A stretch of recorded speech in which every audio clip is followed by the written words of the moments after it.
Right, hello everyone. Now let's go back to October 25th, 2025, where a young woman boarded a bus in Walsall, West Midlands. She was tired, just scrolling through her phone, possibly thinking about the upcoming wedding in India, a celebration that she had been planning for months.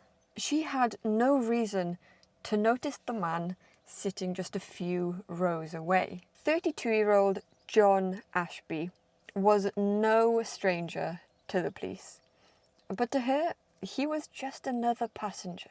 When she stood up to disembark at her stop in the Park Hall area, John Ashby stood up too. For the next 10 minutes, he would engage in a predatory hunt. He didn't rush. He trailed her through the quiet residential streets, keeping a calculated distance. Him on the bus. He remained on that bus, kept her in sight for several minutes before following her and arming himself with a stick, and forced her into the bathtub before raping her. He watched her turn the key in her front door, waited for the light to turn on upstairs, and waited for the moment which she felt most secure. The victim was alone in the house, and thinking she was safe, she went upstairs to the bathroom to change. She heard a faint noise, just a creak in the stairs, and thinking it was her roommate coming home, she went to lock the door. But she was a fraction of a second too late. John Ashby threw his weight against the door, and he was armed with a metre-long wooden stake.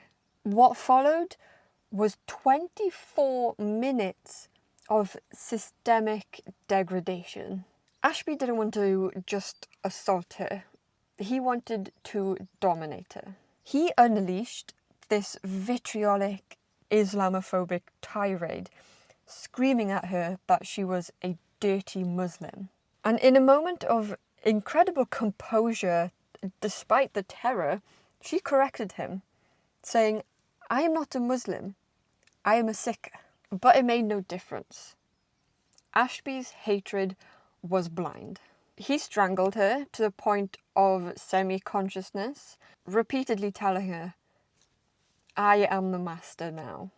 Ashby's downfall wasn't just his cruelty, but his staggering arrogance. After the assault, he didn't just flee. In a bizarre and stomach-churning display of settling in, he picked up the victim's toothbrush and used it to brush his own teeth. He then sat in the house, smoking from a vape pen that he had found. When he finally heard a noise outside that spooked him, he grabbed the victim's phone and jewellery and ran.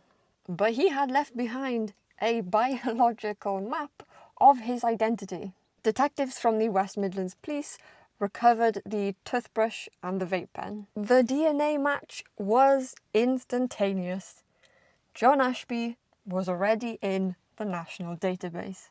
As the police hunted for Ashby, a disturbing profile began to emerge. Ashby wasn't just a lone wolf in the traditional sense. He was a product of a toxic digital environment. During the investigation, it was revealed that Ashby had become obsessed with anti-women, alpha male content online, specifically referencing ideologies of influencers like Andrew Tate. And this isn't rare. The so-called manosphere that I'm sure you've all heard about by now.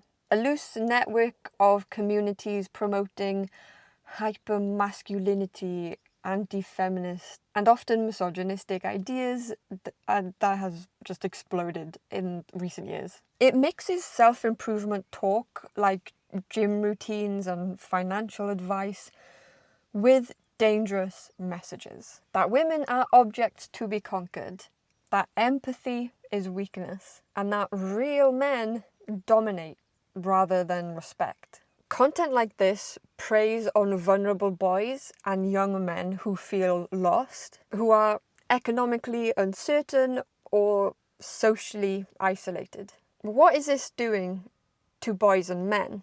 Many start watching for motivation, fitness tips, discipline advice, but get pulled into this pipeline that fosters just resentment, loneliness, and distorted self-worth. They groom these boys.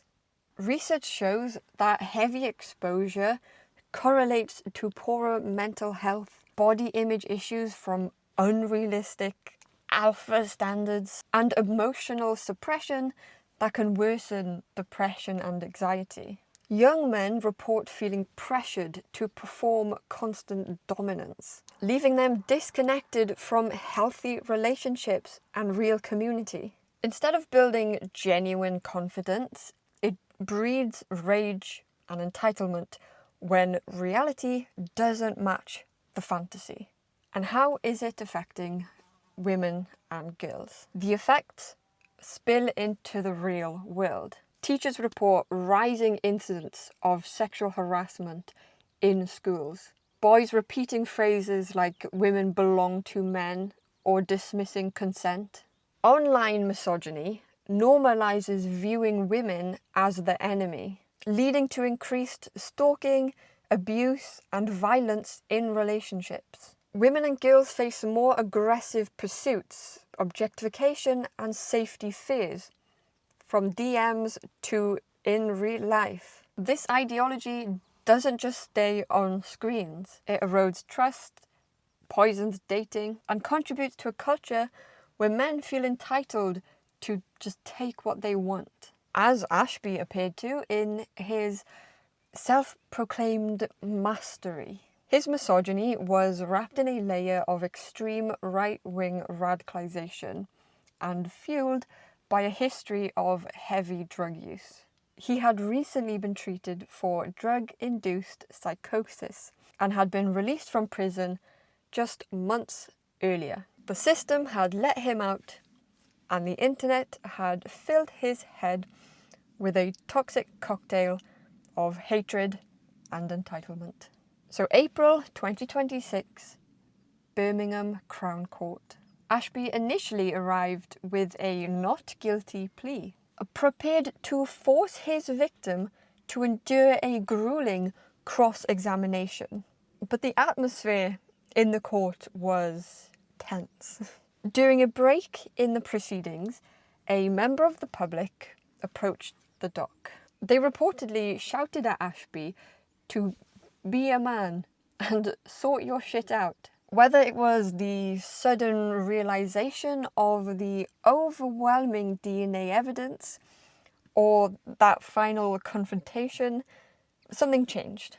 Ashby huddled with his legal team and emerged with a changed plea. Guilty. Mr. Justice Pepperell did not hold back. And in the UK legal system, a life sentence for one singular rape is extremely rare, reserved for the most dangerous of offenders. Now, Judge Pepperell said, "You are a deeply unpleasant racist and Islamophobe. You targeted this woman because of the colour of her skin and your warped perception of her faith. You are a danger to every woman in society." Ashby was sentenced to life with a minimum term of 13 years and 185 days. Because he was classified as a dangerous offender, he won't be automatically released after that time. He will only walk free if a parole board decides that he is no longer a threat. Which, by the sound of it, is never. But we shall keep our fingers crossed. Keep them crossed that something happens while he's in prison.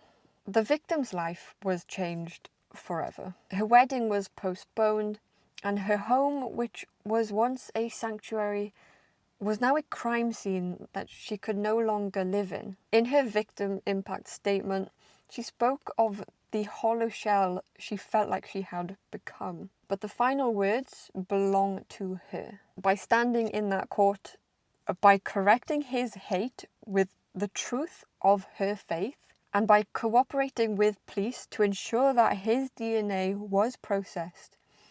She didn't just survive, she fought back. John Ashby claimed he was the master, but as he was led down to his cell in handcuffs, it was clear who really held the power. Now, if you or someone you know has been affected by the themes in this video, please reach out. You are not alone.